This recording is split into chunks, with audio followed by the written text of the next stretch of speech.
Olá, seja bem-vindo à segunda parte da 15ª aula do curso Projeto de Dimensionamento de Fontes Chaveadas, módulo básico. Nesta aula, eu começarei com vocês uma série para tratar do coração da nossa fonte chaveada, da nossa segunda fonte chaveada, que nada mais é do que o CI SG3525, o qual é responsável por gerar o pulso PWM para acionar a nossa chave e para controlar a tensão de saída. Então, eu criarei este vídeo e mais alguns para explicar detalhadamente como utilizar adequadamente o CI SG3525. Este aqui é o diagrama simplificado que eu trouxe algumas aulas atrás, que serve para a gente entender de forma geral o funcionamento da nossa fonte chaveada, mas este bloquinho, que está bem simplificado aqui, na verdade ele é um pouco mais elaborado. Ele pode ser construído tal como eu apresento nesta imagem aqui. Aqui nós temos tudo que é necessário para controlar a tensão de saída e acionar o nosso MOSFET, que pertence ao conversor CCCC Flyback. Então, eu começo hoje a explicar algumas funções que o CI SG3525 ou LM3525 é capaz de nos possibilitar a utilização. Para entendermos bem cada item, ou cada elemento, suas respectivas funções neste circuito aqui, eu gostaria de iniciar aí com a abordagem de um circuito em simulação. Este aqui é um circuito bem elementar que produz uma saída PWM, que alterna entre um nível lógico alto e um nível lógico baixo, a partir da comparação entre dois sinais elétricos que são aplicados na entrada mais e na entrada menos de um amplificador operacional configurado como comparador. A minha forma de onda, que eu chamei aqui VPWM, ela possui nível lógico alto quando a tensão aplicada no pino mais, que é uma tensão contínua, for maior do que a tensão que é aplicada no pino menos, que aqui é uma forma de onda dente de serra. Então, toda vez que a minha tensão do pino mais for maior do que a tensão do pino menos, eu tenho nível lógico alto. E, para o caso contrário, quando a tensão do pino mais for menor do que a tensão do pino menos, eu tenho nível lógico zero. Aqui eu tenho as formas de onda. A onda vermelha é equivalente à saída do meu amplificador configurado como comparador. Então, como a gente espera, o PWM ele possui nível lógico alto e nível lógico baixo, e ele alterna entre alto e baixo, alto e baixo. A minha tensão constante, aqui valor de 0,4 volts, ela é esta onda azul, e a nossa dente de serra, que eu chamei de V portadora, ela é a onda verde.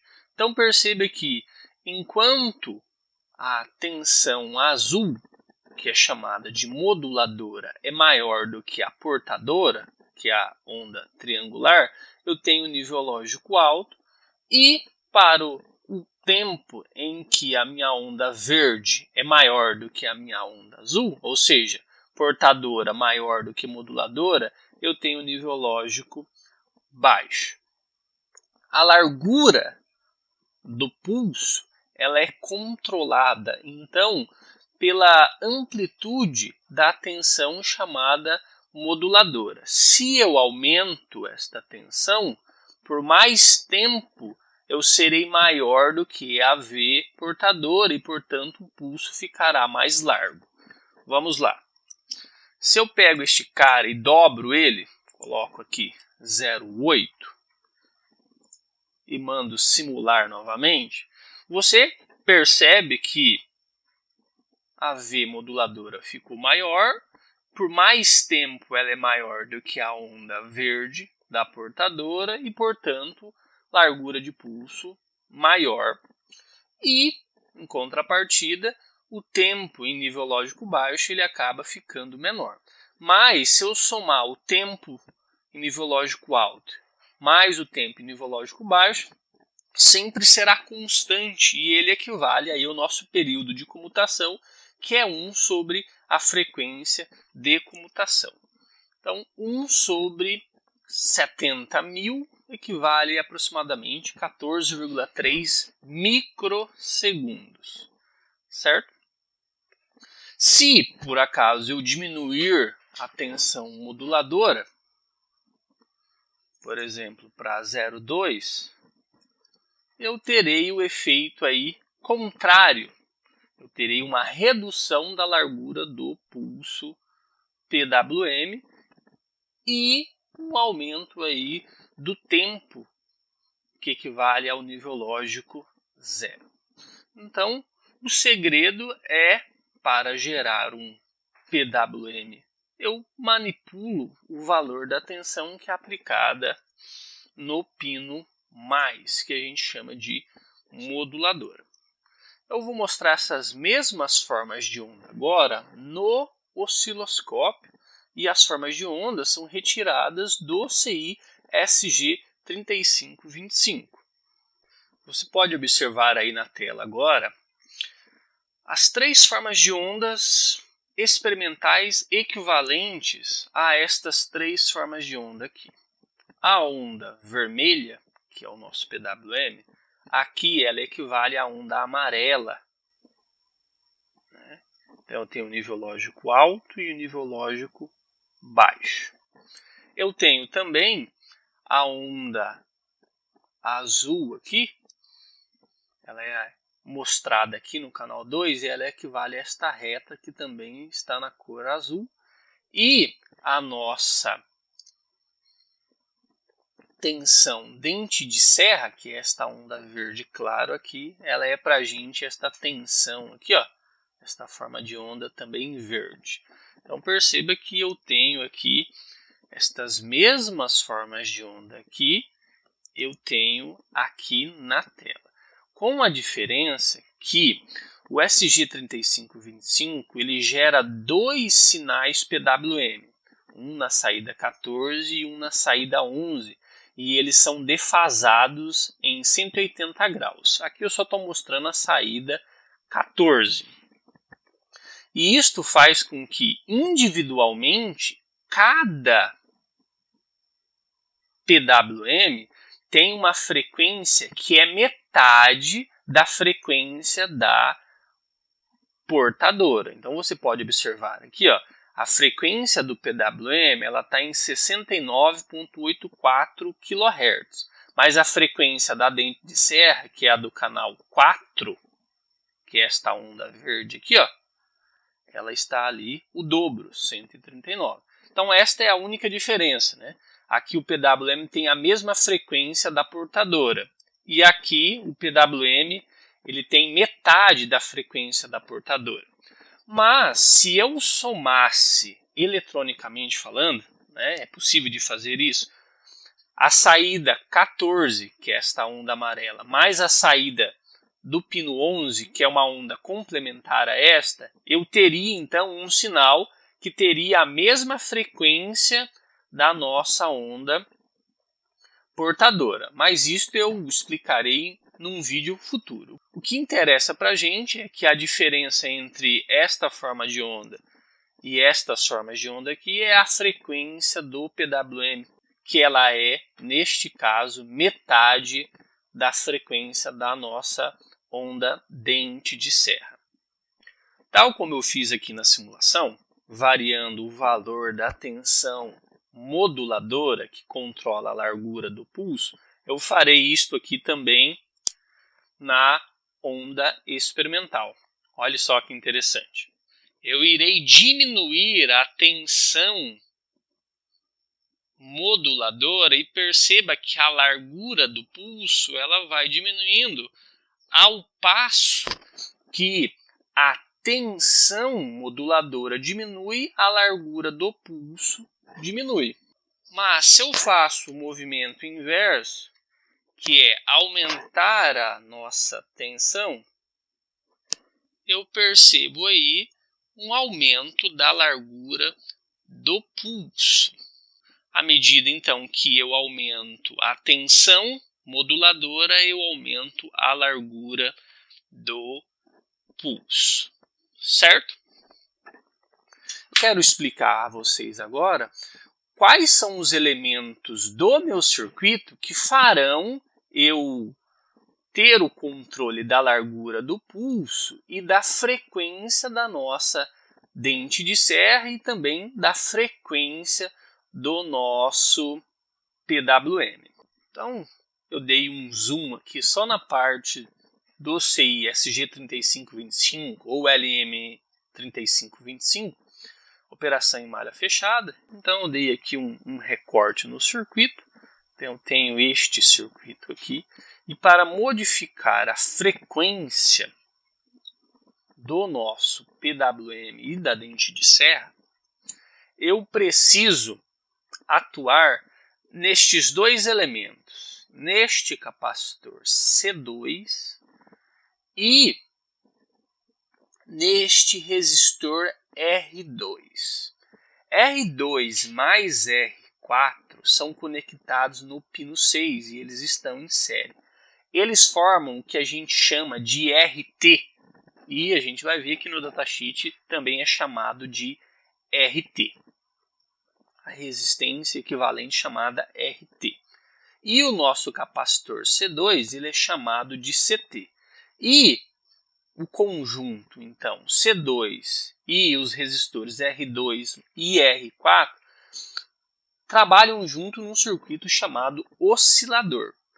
Então, se eu quero variar a frequência do nosso PWM e da dente de serra, eu preciso variar os valores destes elementos.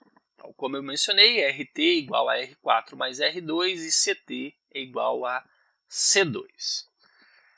A frequência do nosso PWM ela é dada aqui por esta equação, uma equação aproximada, 1 sobre CT RT vezes 0,7, onde o datasheet, o fabricante, na verdade, recomenda que o capacitor CT ele deve ter um valor aí entre 1 nanofarad e 200 nanofarads.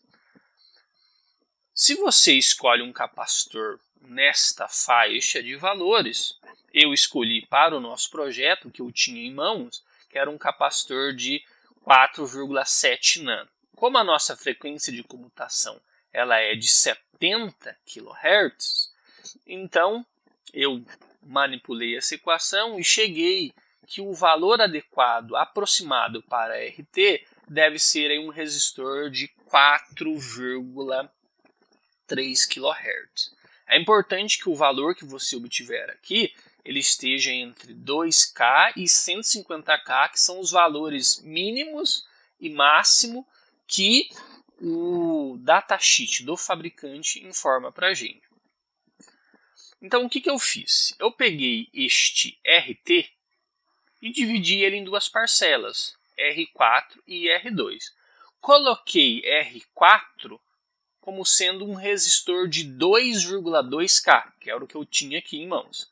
E coloquei o nosso resistor R2 como sendo um potenciômetro multivoltas de 10K. Então, o que eu faço? Este capacitor é fixo, 4,7 nano. Este resistor é fixo, 2,2K. E este cara aqui eu vario aí modificando o valor da resistência a partir da haste do potenciômetro, multivoltas.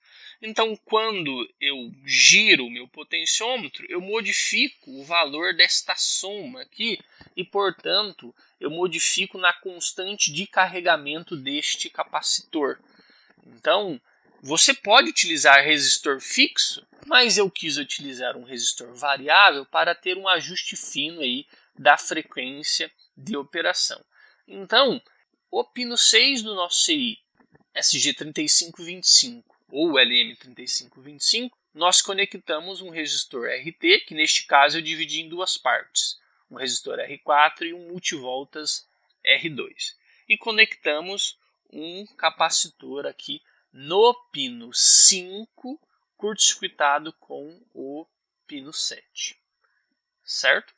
Já para controlar a largura do pulso, tendo em vista que esse resistor aqui, então, controla somente a frequência. A largura do pulso, ela é controlada a partir deste resistor que eu chamei de R1. Então, eu tenho neste pino 16, conforme eu mostrarei no datasheet para vocês, uma tensão de referência interna do CI que vale 5,1 volts aproximadamente. Então, esse 5,1 volts ele é aplicado neste ponto A aqui. Então, deste ponto até o negativo do sistema, eu tenho uma diferença de tensão que vale 5,1 volt. Então, eu tenho, a partir desses dois resistores, um divisor resistivo, tendo em vista que eu aplico o terminal central do nosso potenciômetro, ele é ligado lá no pino 2 do nosso CI. Então, à medida que eu vario a resistência deste carinha aqui, eu modifico a tensão que é aplicada lá no pino 2, tal como você viu ali na prática. Eu consegui controlar o valor desta tensão, que a gente chama de moduladora, e isso permitiu que eu controlasse a largura do pulso. Então, mais uma vez, eu mostrarei a tela do osciloscópio e variarei este carinha agora e você verá que a frequência será modificada e depois variarei este carinha aqui e a largura do pulso será modificada. Então, vamos mexer inicialmente em R2. Olha aí na tela que eu começarei a modificar a frequência do nosso sistema. Perceba que a largura do pulso, que é medida por esta variável aqui, ela permanece constante, ó, 19%, né? Ou seja, a nossa largura do pulso, ela está aí em 20% aproximadamente. E agora eu variarei no sentido inverso.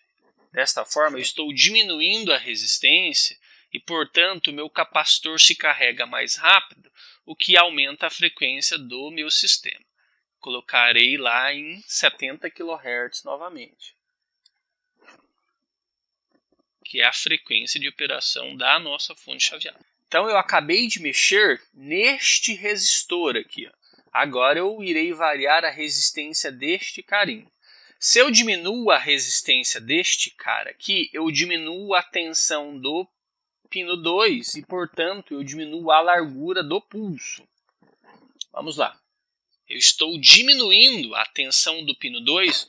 Olhe bem agora nesta reta aqui, ó. E você poderá observar que esta tarefa aqui, que é, na verdade, o nosso valor percentual da largura do pulso, ele vai diminuindo quando eu diminuo esta reta, e você também pode notar que o pulso diminui, né? Então, diminuo a reta do pino 2, variando este resistor. Eu diminuo este resistor, eu diminuo a reta que é aplicada no pino 2 e, portanto, diminuo a largura do pulso. Eu irei ajustar aqui de modo a crescer este valor até que ele bata aí no nosso valor de projeto, que é de 40%. Perceba que eu estou aumentando a reta, aumentando a resistência. Então, se eu aumento a resistência deste cara, o divisor resistivo, naturalmente, eu terei aqui uma tensão maior no pino 2, se eu aumentar esta resistência aqui. Este cara aqui, eu utilizei um resistor de 10K e aqui um resistor também de 2,2K, tal como este R4 aqui. Vamos lá. Irei aumentar a resistência desse cara para que no pino 2 tenha-se uma tensão maior. Estou aumentando, você pode observar que a reta ela aumenta, o que significa aumentar a largura do pulso.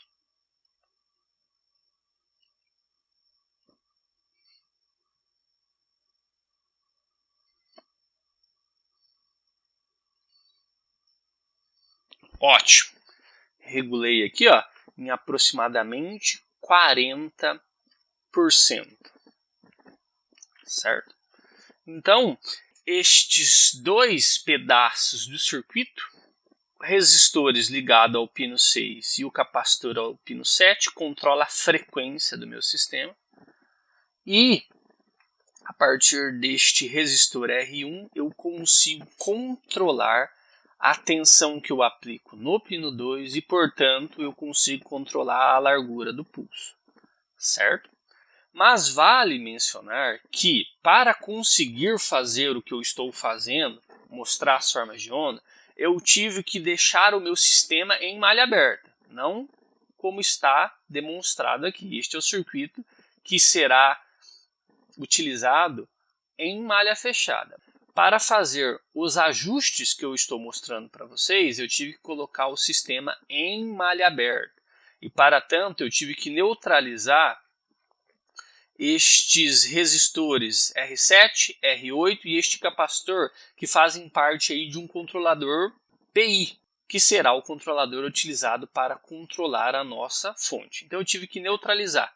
Eu abri esse resistor R7 e fechei um curto entre o pino 1 e o pino 9, tal como eu mostro aqui. Então eu ranquei aquele resistor de entrada do PI, que é esse R7, e fechei um curto aqui entre o meu pino 1 e o meu pino 9. Certo? E, portanto, eu coloquei o sistema em malha aberta e, por isso, eu consigo variar a largura do pulso. Essas seriam as informações iniciais referentes ao SG3525. Ele possui muitos recursos e, para a aula não ficar muito longa, eu trarei esses outros recursos num vídeo futuro. Se você tem alguma dúvida, peço que você coloque aí nos comentários, que na medida do possível eu irei respondê-los. Abração, Deus abençoe.